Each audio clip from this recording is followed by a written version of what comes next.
Welcome to Burning Platforms, a podcast from the Australia Institute's Centre for Responsible Technology. I'm Peter Lewis, and it's great to be back with regular panellists, Digital Rights Watch Chair Lizzie O'Shea and Guardian Australia Managing Director Dan Stinton. We return to 2023 with a special discussion on the politics of creativity with academic Rebecca Giblin and science fiction writer Cory Doctorow, co-authors of Chokepoint Capitalism. Now, normally we do these as live events. We had the opportunity to interview Rebecca Giblin and Cory Doctorow, the authors of the fantastic new book, Chokepoint Capitalism. So we thought we would just do a special one-off that will just go out, obviously, as a podcast. But we'll stick to a bit of our format, I think, which is just to check in on each of the panellists and what's been really going on for them, particularly over the summer. The last time we were together, we were actually in a room at Vic Trades Hall with a live Burning Platforms, and that was a terrific event. That was just before Christmas, and thanks for all of those listeners who turned up and was part of that evening. We hope to be doing some more of those events during the course of the year, and obviously we will be getting our virtual town halls back up and running as soon as I get my act together. Lizzie, it's almost too late to be saying Happy New Year, but hi, 2023. What's been going on with you over summer apart from Henry? Yeah, still raising my baby. That's going well, which is good. But I've been watching a little bit this Royal Commission into robo-debt over the summer, and it feels remiss to not talk about it in our first episode of the season, because the revelations that have come out have been pretty harrowing. It's quite clear that the relevant ministers didn't really ask any serious questions about the legality of the scheme, and the consequences were obviously really devastating for people who received these debt notices, including, documented suicides and the like. And, in some ways, it really confirms to me a lot of the suspicions that were held by the Special Rapporteur on Extreme Poverty. Wrote a really good report on this a couple of years ago about the digitisation of the welfare state and the potential for harm that can occur when we stop treating citizens as people with rights, but instead as almost like customers with obligations to the state, and that welfare is a privilege rather than an entitlement. And this all is coming out in the course of the Robo-Debt Royal Commission, and you realise that the most vulnerable people are having to bear the consequences of, over-ambitious automation programs, including in respect of debt collection. And then what I was also seeing was, Bill Shorten's announcing what he likes to call a digital wallet for government services, so a one-stop shop for all government services that you can use your phone for. And I just start to worry that we're not going to learn the lessons of robo-debt, and that, in fact, what we're going to do is centralise government's service provision in digital formats without necessarily the accountability, the transparency that we need to make that work for vulnerable people who rely on these services. So I think it's been a real turning point watching this, because I think a lot of people who may have bought the narrative around people making use and exploiting welfare can see now how harmful it is when this is not done well, and that when we abuse the people who are dependent on the welfare system, who are trying to do the right thing. And that's a good reset for the debate. I just sort of hope that the next government's going to learn these lessons and put them in place. Yeah, Dan, it was quite compelling, the evidence, particularly from one of the former media advisors to the minister, about how one level is cynical and evil, but the other way of looking at it is really naive, that they have a new technology that's got so much power and it just becomes another issue to manage.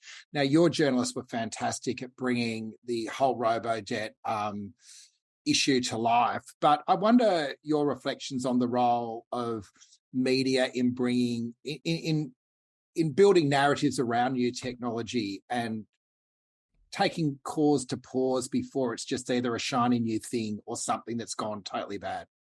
Yeah, I mean, I don't know if this is a technology story. It was just good reporting from Luke Henry-Scomes on our side, who uncovered the fact that there was a whole bunch of people that were getting these automated messages, and from the ATO saying they owed the money, and looked into it and revealed that it was basically because of a computer algorithm misfiring that they were getting them. I mean, what was compelling about the evidence over the summer, though, was particularly from a couple of the ministers, was it was an excuse of, well, the computer says no, so therefore we couldn't do anything. It was just so blatantly blaming the technology without any sort of acknowledgement of the fact that the technology was set up by humans and it was set up badly, and it shouldn't have been set up in the first place. I mean, that's the story here, isn't it?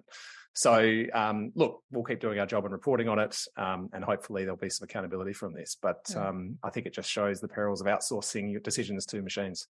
Guys, any hot takes from the perspective of Chokepoint Capitalism there on robo-debt? I mean, I think that the way that this differs from just a normal bureaucratic boondoggle is scale. And obviously scale is an element of the kind of monopoly stuff that we explore in our book.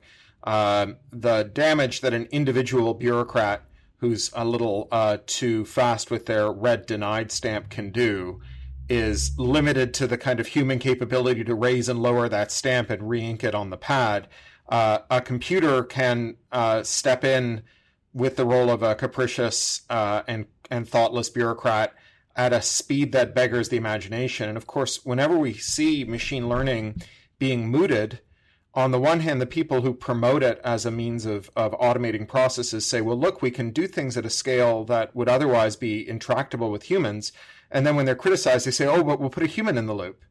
Well, if you're going to put a human in the loop, then you haven't achieved scale that exceeds what a human can do. And if you aren't going to put a human in the loop, well, then you're just engaged in that computer says no, what Patrick Ball from the Human Rights Data Analysis Group calls empirical face wash, where it would be malice or racism or cruelty if a human was doing it, but once it's the maths that's doing it, it's just they've some objective plane has been modeled in the computer where a perfectly spherical cow of uniform density has glided across a frictionless surface and determined that you're not going to get your benefits this month.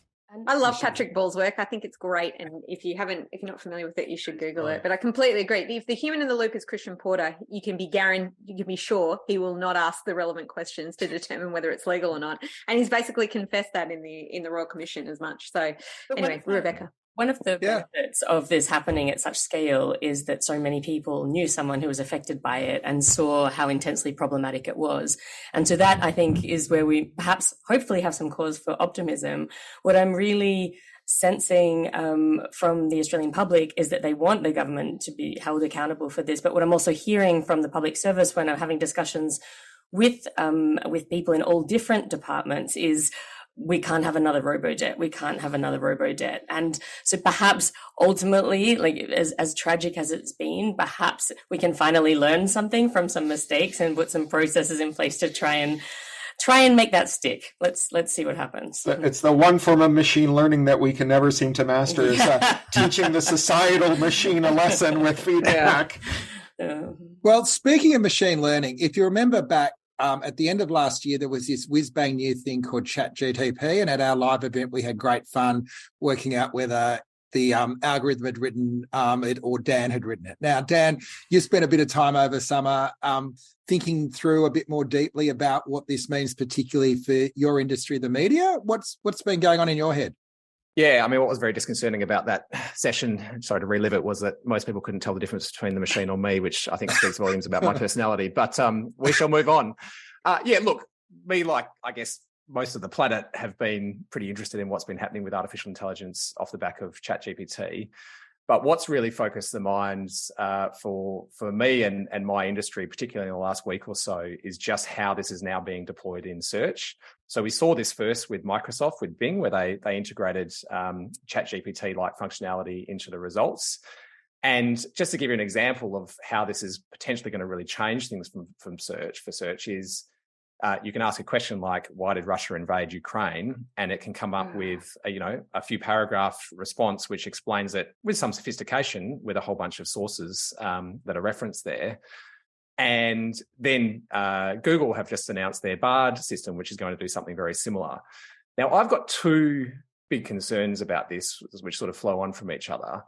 The first one is the use of the content itself to determine these answers. So in that example of why did Russia invade Ukraine, sure, Microsoft referenced, I think, 5 different sources on what that was, but the need for the consumer then to click through and actually read on those is pretty substantially reduced because their answers they're getting is pretty compelling. And so all of the, sorry to bring this back to a commercial point, but all of the commercial benefit of that sits with the search engine.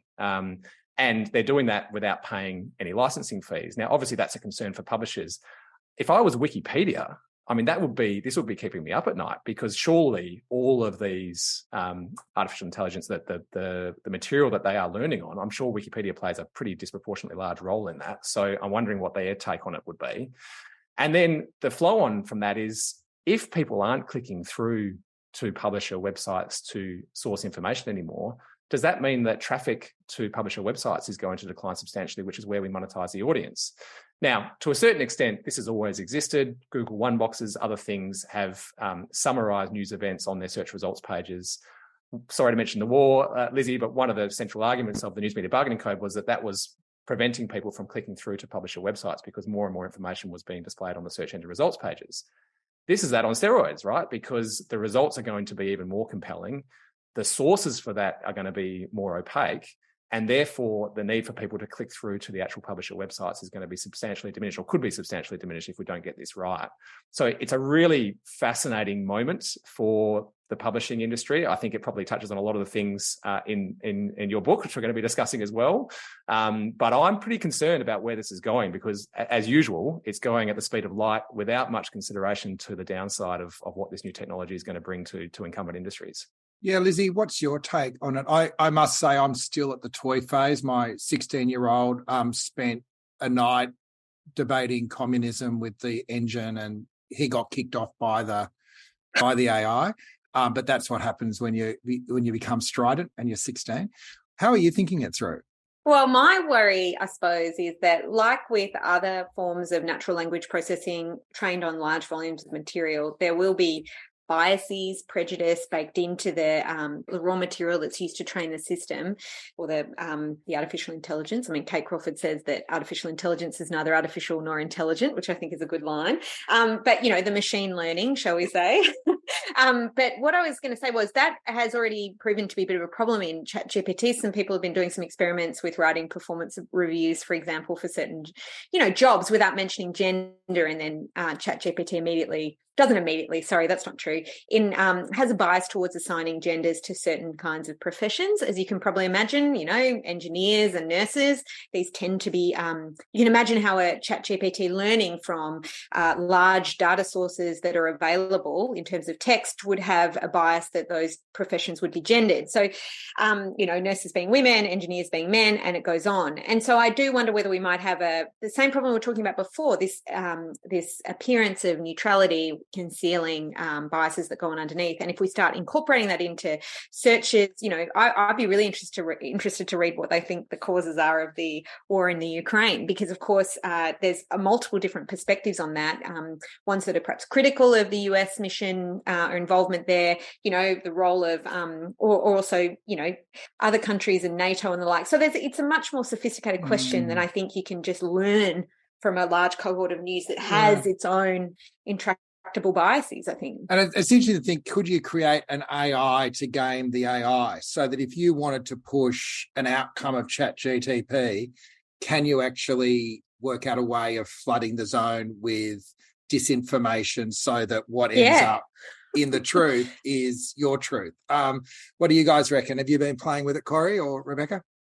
So I have lots of thoughts. I'll try to be brief because, boy, I'm actually about to write something about this today. So the first thing is, I don't think it's good.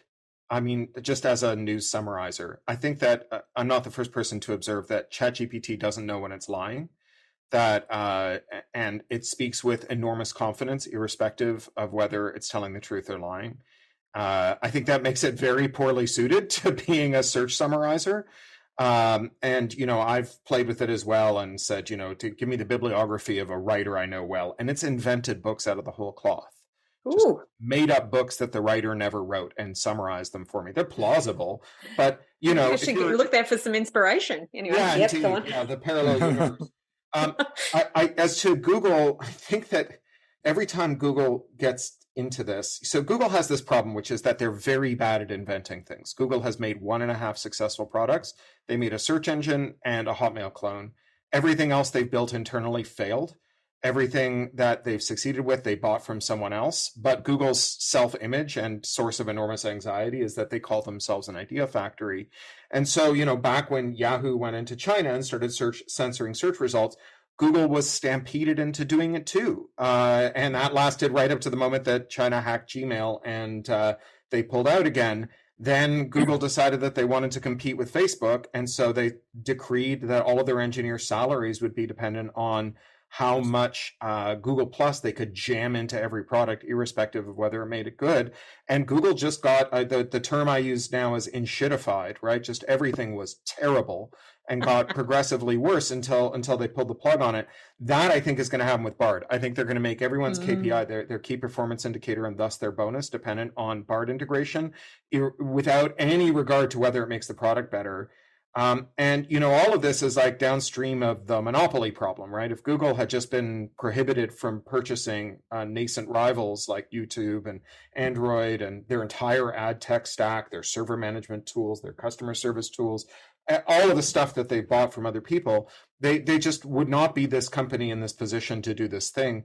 And then finally, I think that the impulse to then give exclusive rights to creators to determine who can study and learn from their work is both doomed as a kind of speech and knowledge matter. Like, we just shouldn't say that the person who made a thing gets to decide whether you can learn from the thing, because no one would have been able to make anything under that regime. It would kind of be the end of history. But also, back to the thesis of Chokepoint Capitalism and the monopoly problem, whenever you give a new exclusive right to someone who is in a power imbalance, that exclusive right doesn't correct the power imbalance. The entity that is overpowering them simply makes handing over that right a condition of doing business. So when we gave musicians the right to control who could sample them, immediately record labels said, okay, from now on, every contract includes the rights to your samples.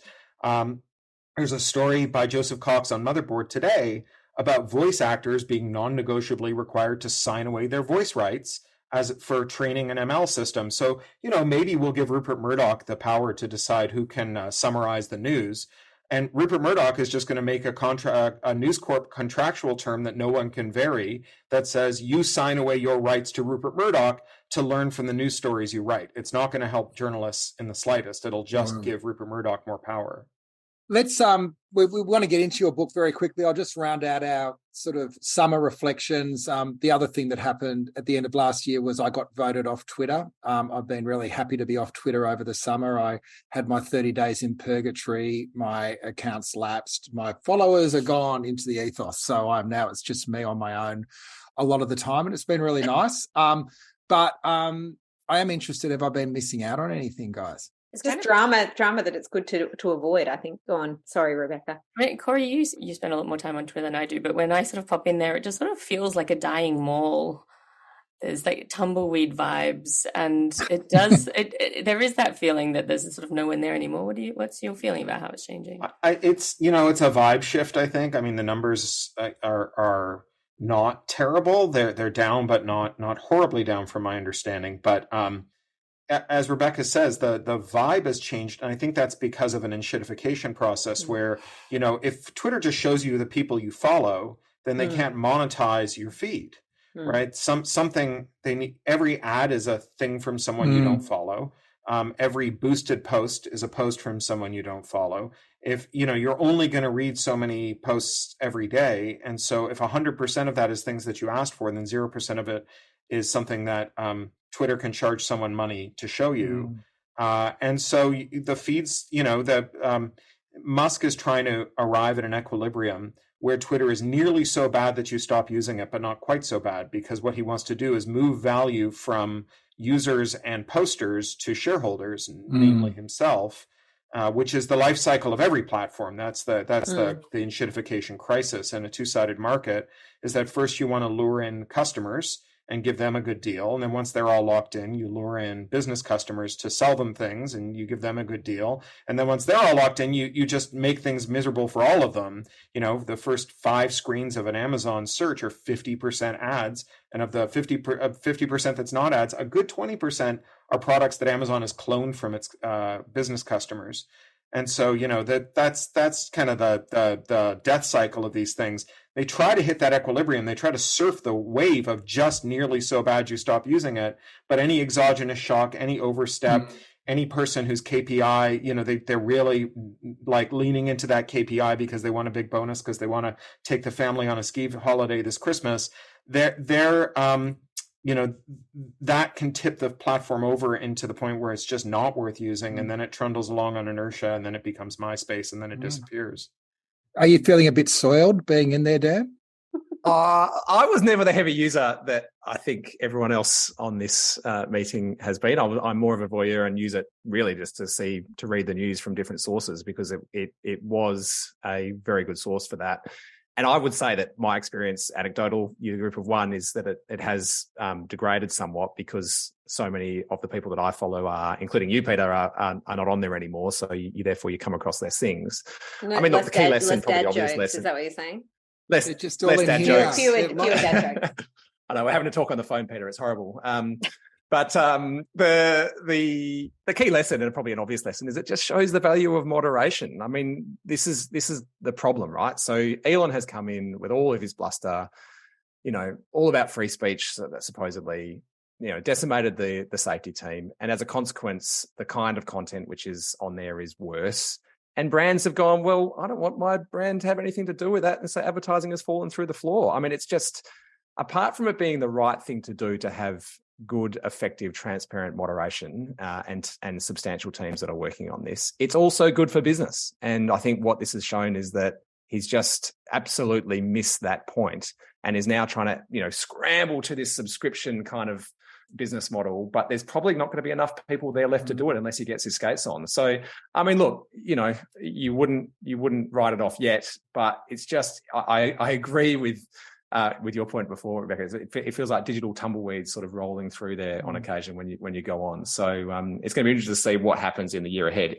Look, he's never getting his money back though, right? It's never ever going to be worth $44 billion again, at least not in our lifetime. I just can't see that ever happening.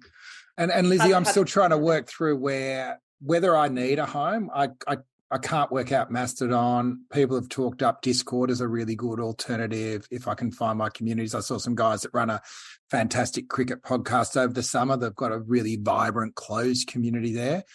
Can't do Facebook. Do we need social?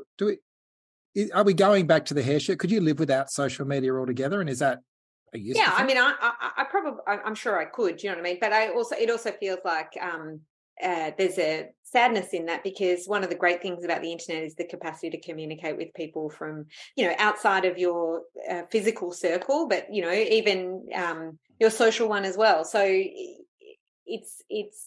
we've talked about this before. How could you find alternatives that are not based on the profit motive, that are not prioritizing engagement over meaningful connection? And I think that's the question we need to answer. Not, do we need to have online spaces? Because we absolutely do. That's one of the great things about the internet. But how do we make them work? Or how do we create them? And how can we incentivize the kind of labor that make them functional without relying on the profit motive? And this is the question for our age. And I think there's a role for public investment and the like. And we've talked about that before. You've edited a whole book on that. And, this is the thing I think we need to keep talking about.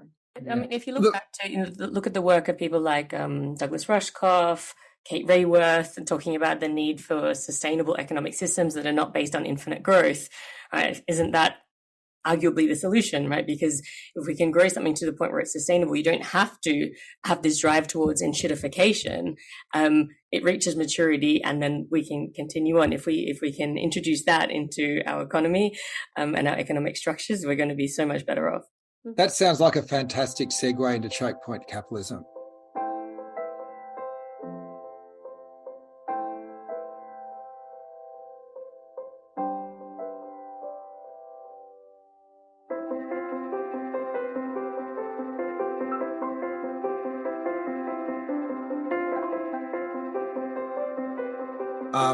So the way, and I think one of the problems with really complex books is that then you get introduced with the elevator pitch. So without diminishing it, and I'm really happy for you guys to push back, but it seems to me your central thesis is that the internet was meant to get rid of the gatekeeper, and instead, particularly with culture, what we've seen is the gates get bigger, and we've got this world now where it's not working for the consumer and it's not working for the creator. Is that fair? It's bigger than just the internet. This comes back to those broader economic structures that we were just talking about. Say what you like about capitalism, but fundamental to it is supposed to be competition, right? This idea of free trade between buyers and sellers. Now, what we've seen over the last 40 years is a shift in there where the richest people on the planet have mostly achieved that wealth by eliminating competition. You have Peter Thiel coming out and saying competition is for losers. Warren Buffett only wants to buy up or invest in companies that have got moats that can, prevent other competitors from entering the market. And yes, we certainly see that with the internet. We've got some companies that have very cleverly erected choke points, but the creative industries have always had this. The record industry, when the major labels controlled physical distribution, they were even more abusive towards recording artists than what they are today. And in fact, the internet, by widening some of their choke points out and creating new ways for artists to make music and reach consumers, actually forced them to reform some of the biggest abuses. But what we are seeing is, even in that space, as streaming becomes established, and we're down to now just the big three record labels that control almost 70% of the global recorded music market. They designed the streaming market. So between themselves and Spotify, they've arranged things so that it benefits them disproportionately over everybody else. So there's sort of a choking of these markets. So the problem is not the internet. It's not that there's not enough copyright. It's not that creators aren't working hard enough. It's not that all the rest of us aren't working hard enough.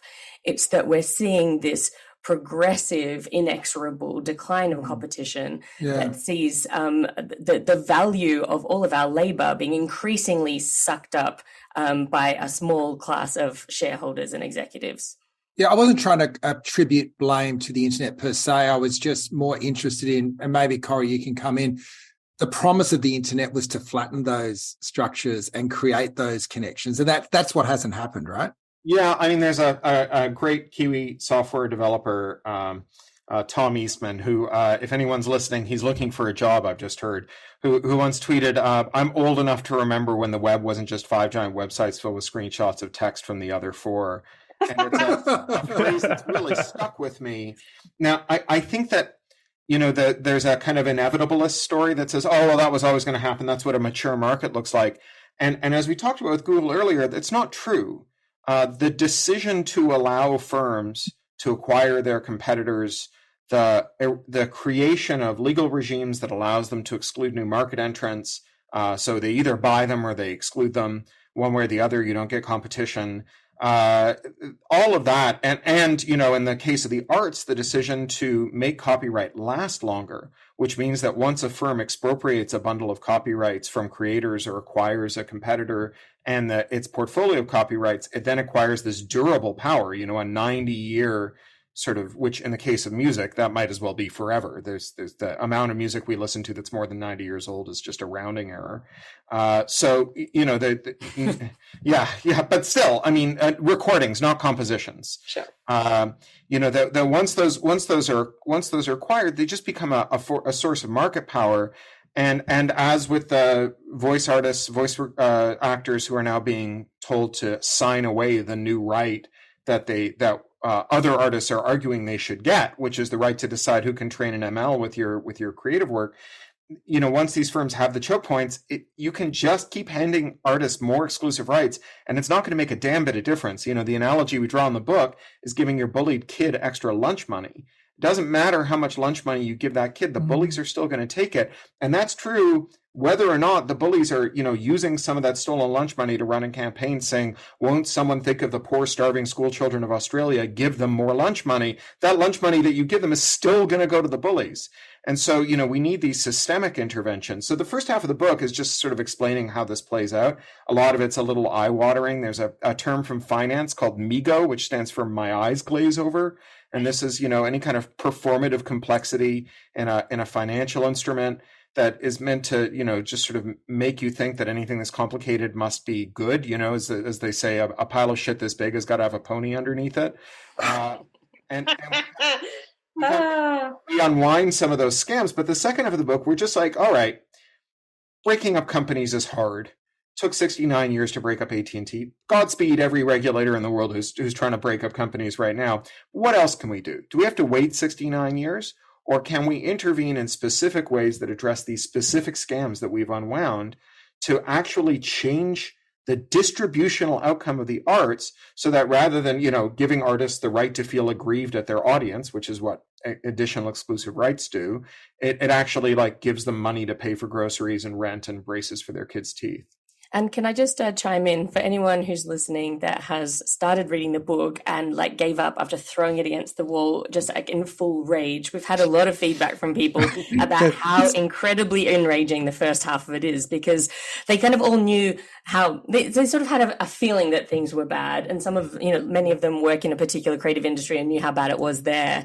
But the cumulative effect of seeing how these different scams, which are all using the same playbook, even though they use different tools, whether it's recorded music or ebooks or physical books or audio books or Hollywood screenwriting, they're using different tools, but it's always the same playbook. Those people do give it another go, because the second half I do think is really hopeful, right? We come up with once we show that the problem is actually one of power imbalance, it changes the way that we can think about solutions. And while we know that breaking companies up doesn't work particularly well, it can be very slow, very expensive, and it's particularly tricky in the cases of excessive buyer power or monopsony, which is what we talk about. Amazon has lots of buyer power over publishers and authors. Hollywood talent agencies have a lot of power over writers and directors. We do know what does work, and that's interventions that directly regulate buyer power, that create countervailing power in workers and producers, and what was the other one? Oh yeah, encouraging new entrants into markets. So I have read the whole thing now, but I do understand that philosophy, because the first half, certainly it is pretty eye-watering, some of the ways in which creative markets have been shaped by key players. And I did just want to pause on that a little bit to get what you think the reaction has been to that, because often when we think about copyright, we think, oh, this is a friend to the author, or we think about Spotify and we think, oh, it's allowing creators of music to access all these new listeners that they would otherwise not have. And, it's returning to that kind of nexus of what the digital age has also permitted or exacerbated in the case of the choke points you're describing, because it has opened up new audiences for people. But I wanted to know whether that is the kind of reaction that you commonly get when you talk about this, because the first half, at least, is quite a clear debunking of that, or that the benefits don't flow economically from the great expansion of audiences and readerships and, whatever it may be in which creative industry. But I do wonder whether creatives themselves still cling to these kind of retro ways of monetizing their wares, and what the reaction has been from some of the creative communities, because they've got a lot in common fighting some of these big, large companies that make huge profits from the labor that they do that's kind of essential to society. I am committed to thinking that creative work is kind of essential to a good society. But I wonder whether they are taking it, or what's the reaction been from creative communities? It's actually been incredibly positive. So we were not sure how much it would cut through and resonate with people, but we've heard from individual creators sort of all the way up the chain, from people just starting out to extremely successful ones. People like Margaret Atwood endorsed the book. She said, "We tell how the vampires crash the party and provide the protective garlic." Stephen Fry said this book gets it. But also our trade associations, creator unions and bodies have been getting in touch regularly, initiating new conversations. We've been talking about building new coalitions. It really does feel that in so many cases, the scales have fallen from a lot of people's eyes, and they've seen, well, before maybe they were seeing that arguing for more copyright wasn't necessarily translating to very much money in their pockets, but they kept getting, sold this sort of theory of trickle-down economics, and that was the best that they thought that they had. And a lot of these people are now starting to say, and we see these conversations on social media and people emailing us directly and saying, oh, actually, there is this other way. And I'm actually really heartened. One of the great things that has happened lately, has anyone else noticed some good things have happened? But the new national cultural policy, I was really encouraged by some of the language in that talks about actually improving outcomes for artists and creators as distinct to rights holders. And the Attorney General, when the press release announcing the recent copyright enforcement review, talked about the problem of artist royalty theft and leakage, which again is really encouraging change of language.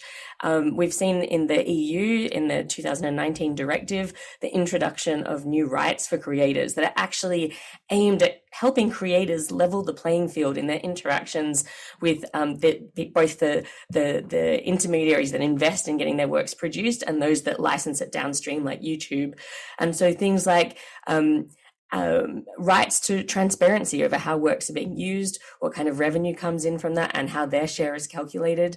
Rights to get their copyrights back if they're no longer being commercially exploited, and rights of fair remuneration. So these are all really, really exciting green shoots and things that I really think that we should be talking about here in Australia, about how we introduce that kind of initiative to change that power balance. I think there's also been a certain degree of disenchantment, so that I think it's a bit like when China stopped accepting plastic nominally for recycling, which was really just China accepting plastic to put it in landfills. And people suddenly realized that all this plastic that they had been diligently cleaning, sorting, separating, and putting out in their bins was literally just being sailed halfway around the world and stuck in a hole. And I think a lot of people had heard this kind of half-smart idea that if you're not paying for the product, you're the product, and said, oh, right, well, I'll just go pay for the product. And discovered that paying for the product is itself not a sufficient condition for being given any kind of dignity or ensuring that you're participating in a good supply chain. And the 40-year doctrine that we are now, I think, at the tail end of, that all that matters is your consumer choices and not your political engagement. And that that the only way to really vote is to vote with your wallet, which is to say that the richest among us get lots of votes and the poorest among us get none. That voting with your wallet has limits. It was never very powerful. It's gotten less powerful under conditions of monopoly, and that you really need to throw in with big systemic solutions. There's just not easy answers. And one of the things that happens every time people hear about this book, they say, "Well, what can I do?" And we always have to say, well, what you can do is get involved in a movement. There's a great bit in Zephyr Teachout's book about monopolies called Break 'em Up, where she says, if there's a big protest at your local Amazon warehouse and you miss it because you spend 2 hours driving around looking to buy artisanal markers for your protest sign because you don't want to order your markers from Amazon, Amazon wins. That fetishizing your consumer choices always in a zero-sum world comes at the expense of making, big, substantial, important interventions as part of a movement. And so, I think we've been neutralized for 40 years, and I think we're waking up to the cynicism of that ploy. The soft plastic scam is such a great example of this, right? All of that time and energy that we spent diligently sorting our plastics out is time and energy that we could have spent demanding investment in better packaging, proper pricing of plastics into the value chain, and demanding that things be different. So we're like years behind where we should be in terms of the development of those alternative packagings, because we were anesthetized by this illusion that we were doing something individually. And it turned out that we weren't at all. And it's the same thing, I think, with artists being told that they just need to fight really hard for more copyright. People looking up now and going, I've just been washing this plastic, for it to be dumped in landfill. You're making me think I shouldn't have gone off Twitter after all, but anyway. Dan? Look, a few things. I mean, just picking up on what you were saying earlier, Cory, about getting involved with the movement. One of the things that I've been encouraged by, particularly in the last year or two, is that antitrust or competition policy does seem to be becoming quite a mainstream idea again. I mean, I think we've gone through this very strange period of this sort of Chicago School of Economics, which was all about consumer prices. And, if consumer prices stayed low, the theory was a flawed theory in my view. The theory was that there wasn't any harm done. And I think what we've seen with the arrival of the internet and the arrival of these gigantic players is that their products are free, their strength comes from aggregating consumer demand, and therefore it's harder to see the harm. We're now going back to that kind of old school Brandeisian school of antitrust, which says that actually when you have big companies, they can exploit workers, they can exploit creators, as we've been talking about, they can exploit a whole bunch of people. And I think it's now becoming mainstream again. I think that it's gone from being something which the technocrats were interested in to hopefully becoming something which the general public is interested in. So, I guess my plea would be everyone starts to pay attention to competition policy and actually gets involved in that and speaks to their political parties about the fact that this is actually really important. And it's really difficult actually being based in Australia because it's hard for us to do much down here because so many of these companies are based in the US, but I'm encouraged by the fact that it's becoming more mainstream in the US. I've just got one last question, if I could, and it relates very much to my area. We've talked a lot about the impact on the creators and the like, and how they're really continue to be exploited by the dominance of these large platforms. It's also happening with professional content, though, right? Like, obviously, I'm looking at this through the publisher lens as managing director of The Guardian, but we see the same thing there, right? Like, if you are even really large companies, even News Corp, for example, can be reduced to a minnow in these circumstances and have to accept the terms that these large tech companies impose on us. What do we do there? I mean, we've had some success with this, I think, in Australia with some regulation, but what's your take on it? Well, what we argue in the book is that this is all the same problem. So we talk about these power imbalances in the context of creative workers, but also creative investors, producers. Even the bigger record labels now are now starting to see the struggle as Spotify with its control of playlists, which is it's carefully made sure that it obtained in order to control what it puts in people's ears, which then disintermediates those big record labels the same way that they have cut the lunch of recording artists. It's all the same fight, and it's not limited to the creative industries either. Right? So many of us, including here in Australia, are working in choke-pointed industries. So any food producer that is trying to sell into the local grocery chains knows how difficult it is to make a living when you're dealing with Coles and Woolworths, and you're trying to provide dignified conditions for your workers.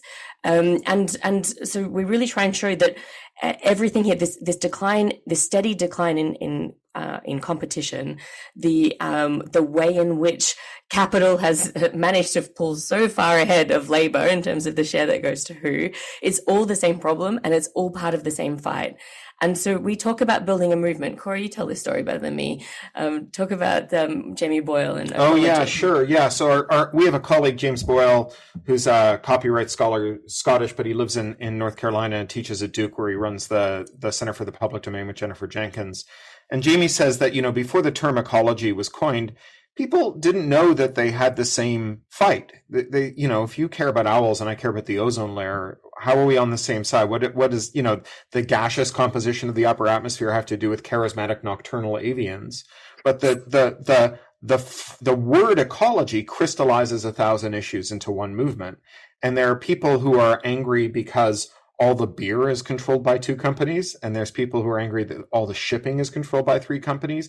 All the eyeglasses in the world, as well as every high street retailer you've ever heard of, as well as the largest insurer in the world, and more than 50% of the lenses in the world, all made by one company, Luxottica Essilor, which has raised the price of glasses 1,000% in a decade. All these people don't know it, but they're fighting the same fight.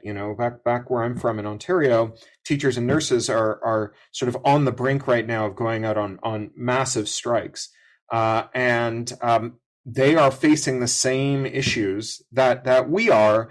And they're also facing these issues in terms of trying to, spend their money wisely and coming out on the wrong side. So the Ontario Teachers Pension Fund for years was funding the red top right-wing newspapers that were advocating for the abolition of public education. And it just shows you the limits of market participation as a way of affecting political change. I wanted to say one other thing, and I've just lost the thread of it. There's never just one ant, and there's never just one monopoly, right? When you get a monopoly in your supply chain, the rest of the supply chain has to monopolize to defend itself. So what you're describing here, where entities that produce news are having to merge into these powerful bargaining units so that they can push back against the entities that bring news to the market, is a dynamic that's across every sector. So in the US, famously, the pharmaceutical industry became super concentrated and put the screws to hospitals, who then formed regional monopolies so that they could resist the excessive seller power of the pharmaceutical companies, and they could exercise buyer power to lower prices. But then they turned around and put the screws to insurance companies, who then merged to monopoly so that they could resist the price gouging from the hospitals. And so now you've got this super concentrated chain of insurers, hospitals, and pharma companies, along with ancillary companies like pharmacy benefit managers, hospital bed companies, and so on. And then at either end of that chain, the disorganized bits that are not merged to monopoly, that are super vulnerable to these predatory industries, are patients who are paying more and getting worse outcomes than at any time in American history, and healthcare workers who are getting paid less and enduring worse working conditions than at any time in American history. And the lesson of this is that although you can bring some temporary relief, and it may even be a good idea to bring some temporary relief to part of the supply chain by allowing them to do anti-competitive things like form a cartel to do news bargaining, it doesn't resolve the issue in the long run, because it's the temptation for that new concentrated part of the supply chain to then put the screws either to its buyers or its sellers is irresistible. And then that begets another monopoly and another cartel, and another.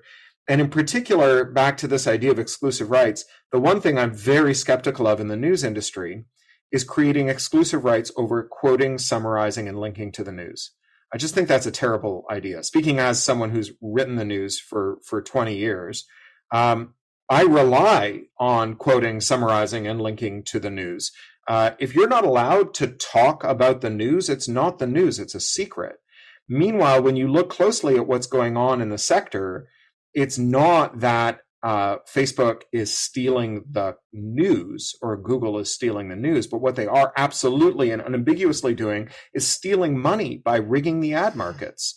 There's this new FTC lawsuit against Facebook over its ad rigging, or against Google rather, over its ad rigging. There's an existing one against Facebook. And the Facebook one, we got through discovery. We got the details of a thing called Jedi Blue, which was a secret illegal program between Facebook and Google to rig the ad market. All kinds of shenanigans. Again, we're getting into Migo territory, but header bidding rigging and lots of other, buying other intermediaries to keep a certain fixed percentage within the market, punishing news entities that didn't use Google for their ads by downranking them in the search, and then pretextually saying that that's because they weren't using AMP pages, which is like more eye-watering nonsense. And we could get into like all the details here, but the top line version here is if you didn't do your ads through Facebook and Google, they would punish you and you wouldn't get any traffic. And if you did do your ads through Facebook and Google, they'd steal all the money that you were owed from the ads. And so, okay, so I think I have lots to say on the ads thing, but I think we're not going to have time for me to say it. But I think I broadly agree with you. And to be clear, I also agree with you that we should be able to discuss and summarize the news. That's the point, right? What I am objecting to and what I'm concerned about is these artificial intelligence platforms are hugely expensive and by definition are only going to be controlled by a very small number of the very largest tech platforms. And if all of the benefits of them being able to do that only flows to them, it's exactly what you're talking about in your book, right? Like this is a problem, and that's what we need to be aware of, I think. But sorry, Peter, back to you. No, I think that's true of all capital intensive industries. And I'm reading a brilliant book right now that comes out in the spring by Brian Merchant called Blood in the Machine. That's a history of the Luddites. And he's really trying to rehabilitate the Luddites because they weren't anti-loom activists. They were pro-labor activists. Yep. They had a whole plan for how to introduce looms in a way that would minimize disruption. They wanted existing laws to be obeyed. There were laws against the kind of automation that was being undertaken, and those laws were being flouted. Meanwhile, the laws against breaking looms were being punished, and the punishments are being ratcheted up right all the way to capital. They just wanted to make an honest stocking. Yeah. So I agree that we need to address the systemic problems. I just am skeptical that exclusive rights are going to do it. I also just think that we should be leery of criti-hype, right? Where you have someone who says, look, I've made magic. And then we all go, oh my God, magic has been unleashed in the world. What are we going to do about it? I don't think ML is magic. I think that it's a stochastic parrot. I think it's a bullshitter. It doesn't know when it's lying. I think that there are very serious limits to asking bots to summarize the news. and CNET tried it, and they got they had to do more corrections on those stories than anything else they've ever published. And that's with doubling the amount of editorial time they spent vetting the articles the ML produced. I think it's going to, I think the risk is more that it's going to suck and it's going to get crammed down our throats than that it's going to work so well that it makes news untenable. That is also a terrible problem if it happens. But I think we should go with Occam's razor here and say that it's far more likely to suck than to be a moment of genius.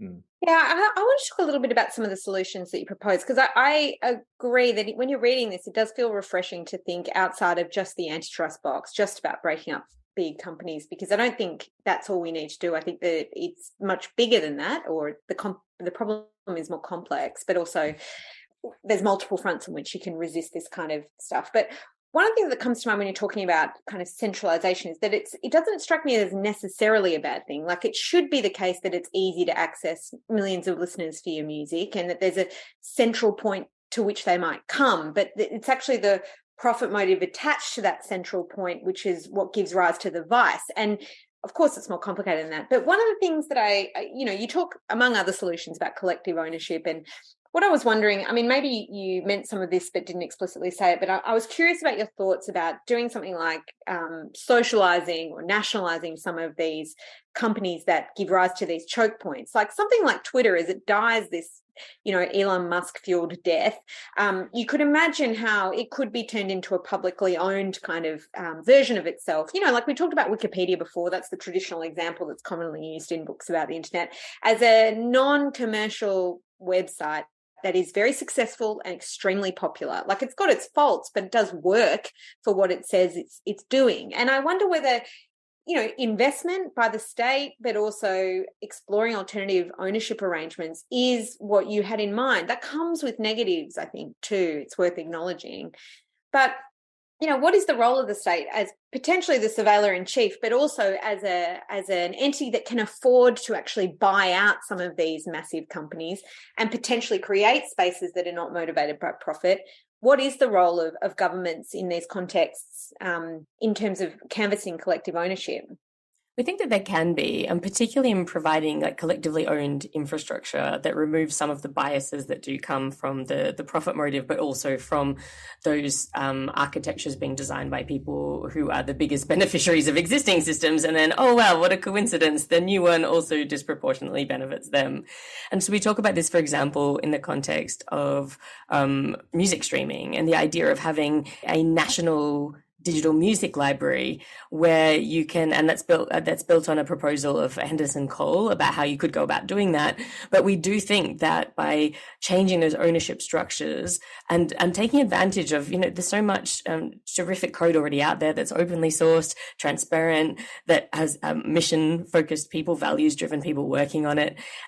There's a lot of that is already there. It just requires a bit more investment and some leadership to be able to sort of take that up and provide an alternative. And what's really attractive about this proposal is that, in order to do it fairly economically, you wouldn't have any of those bells and whistles, like the creepy stalking that Spotify does by trying to push all of these mood-based playlists down your throat and then sell to advertisers the snake oil idea that, oh, well, this person is depressed, this person is joyful. Think about what kind of ads you want to give them, and that means that we're providing you with more value, right? You wouldn't be able to afford the surveillance, and that is a feature, not a bug. Corey, you got anything? Yeah, I think infrastructure is the right phrase here. I don't know if we need the government to own Twitter, but Peter, you mentioned Mastodon. I would suggest giving it another try. It's gotten a lot better over the summer. There's been tons and tons of R&D and code commitments and minor and major improvements as a result of all of the interest in it. Yes, there's going to be a bit of a learning curve because it's not quite exactly Twitter, but it's not supposed to be. It's resistant to the failure modes that Twitter has. It's more of a flotilla where you have, one-person canoes and giant ships with 30,000 people in them all kind of loosely moving together than it is a single service run by one person. And governments can do things there like providing backstopping insurance for owners of services so that you can afford to run a service for 10 of your mates without worrying about liability that puts you, costs you your house if someone posts something that's a copyright infringement. Or governments could contribute code and security audits to this so that you don't have to worry about having your server plundered. They could do all kinds of things that would make this better. And, there's a model for this already. In the White House under Obama decided to adopt Drupal, which is a big open content management system to run the White House's website on. They didn't produce a bunch of proprietary code. They instead used public funds to produce public benefit by pushing back their improvements to the code into the wider community. Now everybody can benefit from it.